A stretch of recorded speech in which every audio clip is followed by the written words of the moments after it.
In this lesson, we're going to talk about how to debug your web applications and how to monitor each web page and how it's performing internally by using the powerful functionality of Visual Web Developer 2005 Express Edition and ASP.NET 2.0.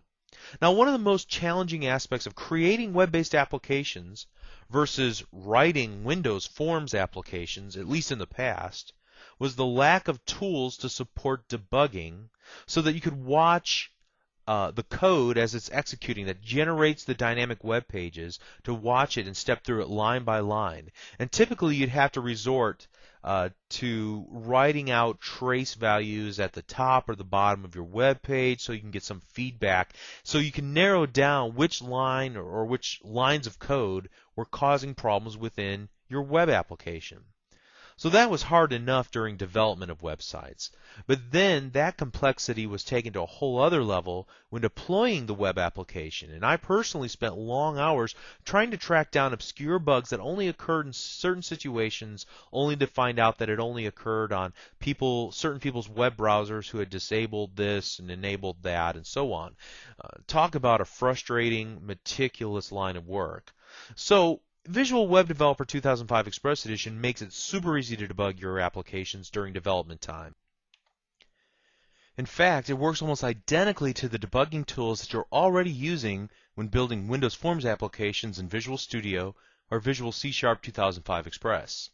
You can set and manage breakpoints, you can view the values of variables and locals windows and watch windows, and a lot more. Also, ASP.NET 2.0 provides a tracing tool that makes monitoring how well your applications are functioning a snap. Super easy. And finally in this lesson, I'm going to show how to set a default error page that you can use to give the user a friendly notice that something bad just happened, instead of showing them an ugly error page that's generated automatically by the web server. You want to make it very friendly and show them a nice that you're in control at all times. And so we're going to demonstrate how to do that. It's very simple to do in ASP.NET 2.0. Okay, so in order to demonstrate the debugging features of Visual Web Developer 2005 Express Edition, I want to create a new website. Okay, and we're going to do something extremely simple. Just for the purpose of writing some code, I'm going to drag and drop, first of all, a label, a text box, and a button to my designer surface. Doesn't really matter how they're arranged. I am going to want to change the identifier here from button 1 to, well, button 1 is not so important. We want to change the text box 1 to first text box, and we'll change our label to something like result label. Okay, and then in the button 1 click event, we're going to write some code. Again, it doesn't really matter what this does. It's going to be super simple. String my string equals first text box dot text, and then we'll do result label dot text equals my string. Okay, very nonsensical, but here's what we're going to do with this example. We are going to stop the execution of the button 1 click event by setting a breakpoint in our left-hand column here. And the way that I do that on line 20 is that I can merely just click this little grayish area over to the left-hand side in order to set a breakpoint. I can also use the F9 key on my keyboard. In order to remove it, I just click it again and it's gone. I can also set a breakpoint and then right-click it and select Disable Breakpoint. Now this reminds me that I may at some point in the future want to stop the execution of my code right there, in which case I can just right-click and select Enable, or I can remove it again. So that's how you set a breakpoint. Now whenever we're running our application in debug mode, by clicking the little green arrow that says Start Debugging, we're going to begin running our website as we normally do. You can see our little website development server pop open. But this time, whenever we click the button control, notice that we're back into the Visual Web Developer interface, back to the code editor, And now you can see that line 20 is highlighted in yellow, and that there's a little yellow arrow that indicates what the next line of code to be executed will be. Now I have the full use of all Visual Studio style debugging tools at my disposal. For example, I have my little locals window down here at the bottom that I can see the current value of my local variables, including any objects that are referenced, including this object for the web page itself, the event args that are passed into this particular event handler, as well as the sender. I can also hover my mouse cursor over any of the objects that are referenced, in this case first text box, and I can look at the visualizer in order to see the value. So let me do that again here. Let me hover my mouse cursor over and then notice what was typed in to the text property, for example, by running my mouse cursor over it, as well as all the properties that are set, in this case to their default values available here. Okay, I can step into each line of code by using my little debugging toolbar over here. So I'm going to use the Step Into button on my toolbar in order to execute the line of code. Notice that whenever it executed that line of code, it assigned the value of my string to whatever nonsense that I typed in my keyboard. So you can see now my string, the value is red, which means that it just changed. Again, I can click my little visualizer here in order to see this in a window. If there was a lot of text, it would pop it open so I could see it all at one time. All right, and I can continue executing my application by hitting the Continue button or stepping to the next line. I can even set what the next statement will be that will be executed.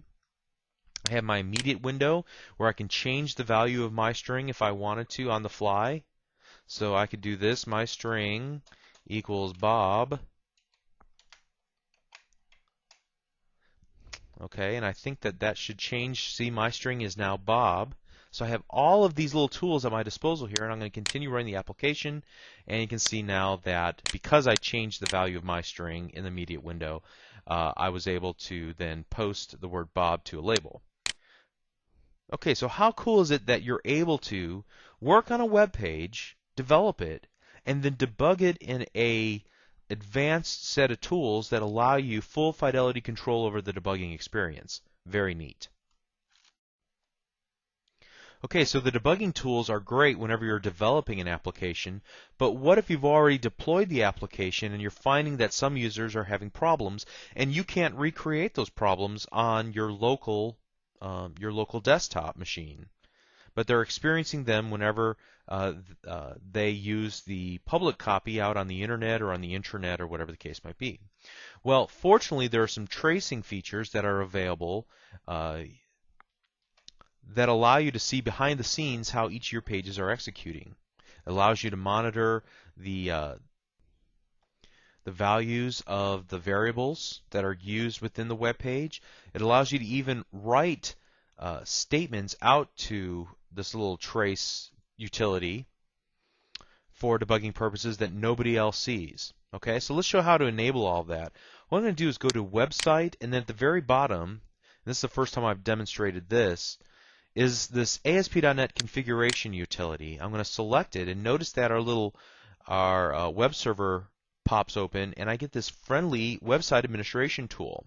And there's several things that I can do with this tool. I can set up security, including roles and users. I can configure the application, and we're going to use that in just a moment. I can also set a provider configuration information for accessing SQL files, Access files, XML files, and so on. Let's click on Application Configuration. Notice that we are now on the Application tab of our website administration tools, and I can see all the various things that I can set for my application. I can create application settings, so instead of hard-coding strings, I can save them in a friendly XML file and use this friendly little web interface to do that. I can set up my email settings so that my website can successfully email from the web pages. I can either start up or stop the application itself, and then I can also configure debugging and tracing information, which is what we're going to do right now. Now you can see here that we've already have enabled debugging set up for our application. We could remove this if we wanted to. However, what we're going to do is select the capture tracing information, which allows us to set some more properties for tracing. We can display tracing information on individual pages, which is how we're going to start. I'm going to accept all the rest of the default settings here, and we'll come back to this in just a moment. And I'm going to click the back button, and then I'm going to shut this down. I'm going to save what we have here, and then I'm going to run my application again. And when I do, notice this time what happens. Okay, now there's some little, because I've used relative positioning for my controls, we see a little bit of a run over here where my button is down into my tracing information. We can modify this so that the request details come below the entire web page. So I apologize for that, but you still get an idea of here of the tracing information that's enabled. I can see at each given step in the construction of our web page, the pre-init stage, the init stage, the init complete, preload, begin, end load, load complete, and so on, all the way through to the render stage. We can see the entire creation of our web page, how long it took to go through those given steps. I can also look at the various controls that are contained and the hierarchy of the containers that contain each control. We can look at session state information, application state information if we were to save values, as well as values that are in the cookies, in the response object, in the headers collection, the response, form, query string, server variables, just anything you possibly want to know about this web page and this specific request to this web page. Okay? How cool is that? Now, in most cases, you're not going to want to let everybody in the world see all that trace information. So how do I go about hiding it from everybody else, but create it in such a way that I can still look in and see what other people are experiencing on the website? So we're going to go back to our little configuration tool here. Go back to our Application Configuration tab. Select Configure Debugging and Tracing. And now let's look at this. We can display tracing information on individual pages and only display them for local requests. So in other words, if I set this to all requests, then everybody, whoever visits my website, will be able to see all that tracing information. By default, it was set to local requests, so only when I'm accessing the website from the same computer that it's hosted on will that tracing information be displayed. Okay, so that's one way to manage it. But there's also another way to do it as well, and that is to deselect this display tracing information on individual pages. Okay? And by doing so, now we have removed it. So let's go ahead and save this by hitting the back button, closing this down, and running the application again. And notice now that the tracing information is gone. So where can I then view all the trace information that's being collected for my web page? Well, it's through a special handler, a special page called trace.axd.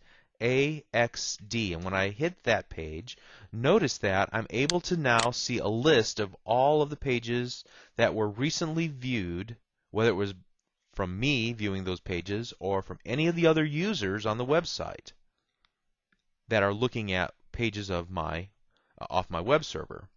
And I can see and set the number of requests that I should contain. I'll show you how to do that in just a moment. Notice that I only have 9 more remaining, so if I have a high traffic website, it might be easy to lose all this historical data. So we may need to set that number higher to maybe 25 or 50 requests. But now for all the individual requests, you can see there was a request for the default.aspx. I can click the View Details, and now I'm looking at all the trace information for that given request. And this will help me debug the application. Let me show you how. Not only does that tracing information show you the value of local variables, but what I can also do here is type in some additional code. For example, what I'll do here is trace.write. This is something I wrote. I could use this to provide feedback to me about how the application is executing, or whatever I come up with there. Now look what happens whenever I run the application again. I hit my web page. Now I go to the trace.axt page. Whoops. Let's just go to the trace.axt. Notice that now I have a second request at 10:07 a.m. I'm going to click the View Details. And now, between the page load and the end load, I see this little message that I wrote out using the trace object.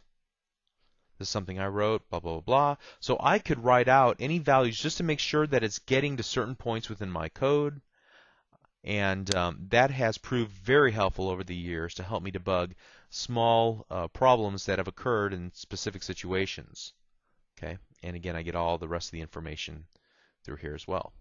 Pretty cool.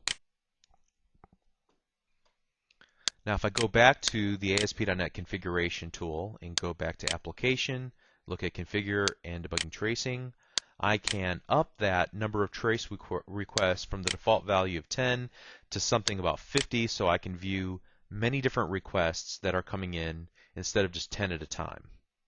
So if we have a higher volume website, we may need to do something like that. Okay, so that's great. Now let's move on to talk about one last topic before we conclude, and that is, what if problems occur on our website? Okay, let me show you what can happen if you're not careful. I'm going to comment out everything here by selecting it, clicking the comment button, and then I'm going to create some code that intentionally will break,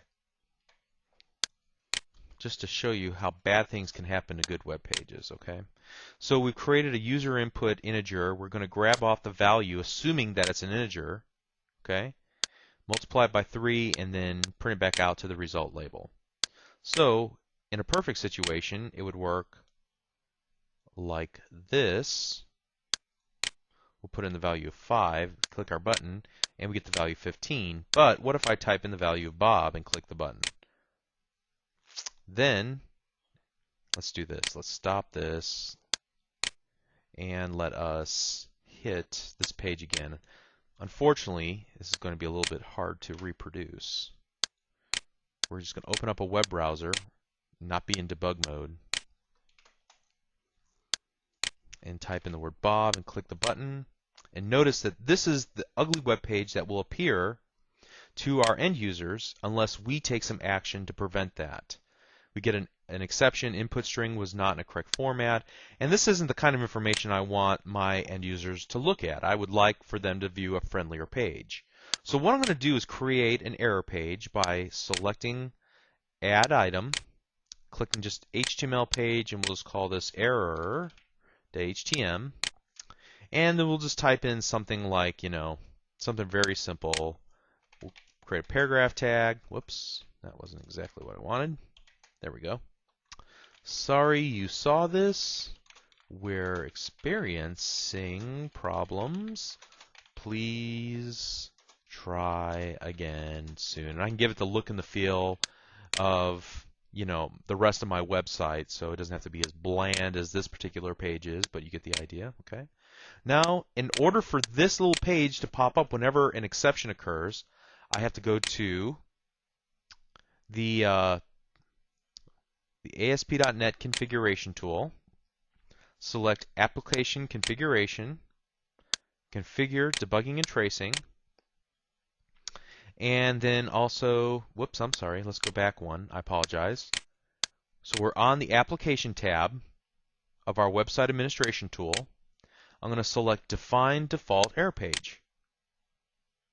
Okay, and this allows me to specify a URL to be used as the default error page. So I'm going to select error.htm, and I'm going to select the save, and then click OK. And now, in order to test that, what I'm going to do is just open up another web browser here and go back to the same page I was just at a moment ago. Let's see if I can get back to it here. Okay, great. So I'm going to type in Bob and then click the button. All right, now what you see here is the old error page. This is because I'm running this from the same machine where the website is hosted. However, other people will see this web page to HTML. Just trust me on this, okay?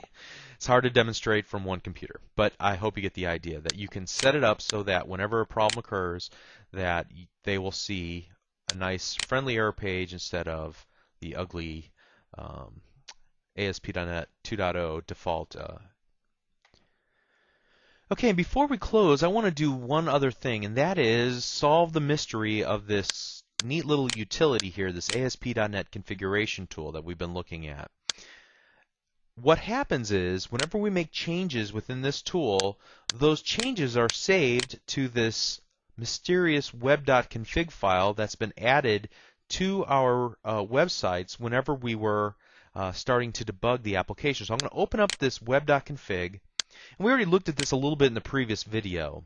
We haven't really talked about it that much, but in the previous video, recall that we added some providers for our own profile properties that we created. But there's also some other settings in here as well. Notice, for example, this custom errors entry into this XML file. Notice that we have this compilation debug equal true. So every time that it asks us, do you want to enable debugging, it's setting that property in the web.config. Also, notice here we have a tracing element that's been added to this XML file. Trace enabled equals true, request limit equals 50. And there will be some other properties set here as well, depending on the selections we make within this ASP.NET configuration tool. So there's nothing to be, amazed at, or there's nothing to be worried about if you make an incorrect selection. There's nothing magical going on. All the settings are actually made in this web.config file, which you can manually change if you want to. Okay? So we've talked about quite a few neat things in this lesson. First of all, we talked about the debugging tools that are available within Visual Web Developer. Notice how they're exactly the same as what we've been using in Visual C# 2005 or in Visual Studio in the past. We talked about how to use the tracing features in order to write out custom messages that are then viewable on either the web page, the same web page that we're currently looking at, or to a special handler called the trace.axd that allows us to review up to 50 different web requests, the last 50 web requests that have come in. We've taken a look at how to set a default error page for the entire website, and then also looked at where all these settings in that web application configuration tool are actually saved in the web.config file. So hopefully this was an eye-opener. You learned a lot from this lesson. If you enjoyed this video, please visit www.learnvisualstudio.net to download and watch over 400 videos just like this one aimed at all skill levels on many different topics related to C#, Visual Basic, ASP.NET, and more. Thank you.